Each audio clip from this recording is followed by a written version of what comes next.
Всем привет! Развалился корпус ключа зажигания. Нажимать кнопочки стало практически невозможно. И стал я пытаться открывать центральный замок, дверную личинку. И получилось так, что ключик-то не подходит к дверной личинке. Хорошо, что у меня была копия, давно сделана, лежала в резерве. Болванка просто, без чипа. Вот с помощью ее я открывал-закрывал машину. Показал этот ключик мастеру, ключнику.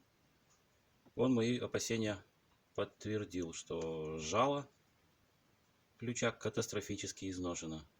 И недолг тот момент, когда он просто заклинит в замке зажигания. А это уже чревато большими последствиями, потому что в таком случае вы даже на веревке не сможете машину утащить, потому что руль не отопрете. Только эвакуатор. И новый замок стоит катастрофически больших денег, поэтому придется жало менять, корпус менять, замок зажигания перебирать. Снимаем замок зажигания. Снимаем кожух. Вот здесь вот на торксах. Сдернули кожух. Теперь нужно отсоединить клеммы проводов. И вот это вот, скорее всего, срывной болт, так называемый. Будем его откручивать.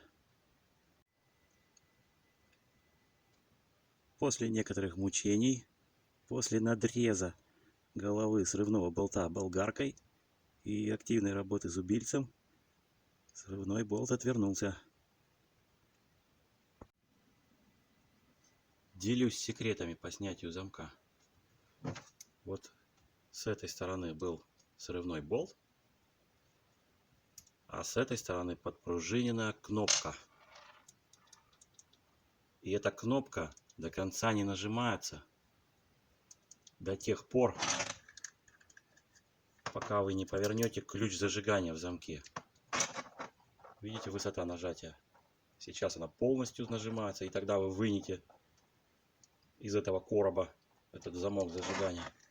А когда ключа нет, она не нажимается, и замок оттуда изъять практически невозможно. Вот этот короб, в котором стоял замок зажигания. То есть вот это вот верхнее отверстие. Здесь была кнопочка, которая нажимается только с ключом зажигания, с повернутым. А вот здесь был срывной болт. Получается, что здесь два момента, направленные на противоугонность. Первый — это вот этот вот срывной болт. То есть, сейчас покажу фотку. Здесь была шляпка под шестигранник. То есть ключом заворачиваться, и сделана проточка. То есть при определенном усилии эта тонкая шейка, проточка обламывается. Чтобы злоумышленнику поменять этот замок, ему нужно, по крайней мере, больше времени и пошуметь. То есть или нарезать шлиц бормашинкой или болгаркой, или зубилом это отворачивать. То есть бесшумно это не сделать.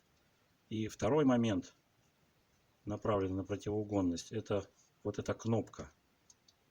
Нажимается она только тогда, когда есть оригинальное жало замка, жало ключа.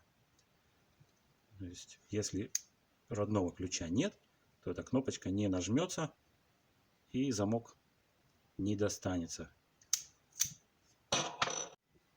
Кстати, мастер осмотрел мой замок и сказал, что он там в идеальном состоянии. На удивление, ключ был сильно сточен, а внутренняя часть замка, сказал, в идеальном состоянии. Это бывает такое раз в 1000 лет. Получается, что я зря снял замок. Ну, хорошо, зато опыт бесценен. Ставим все обратно, в обратном порядке. При обратной установке кнопочка вот эта нажмется только при повернутом ключе замка зажигания. Кнопочка нажалась. Ставим его в корпус.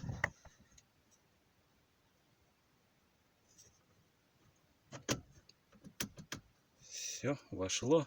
И снизу заворачиваем болтик, любой другой подходящий по резьбе и длине вместо срывного. Ну и все, соединяем электрические разъемы и ставим кожух. На этом закончили замену замка. Кому помогло, ставьте лайк. Всем пока.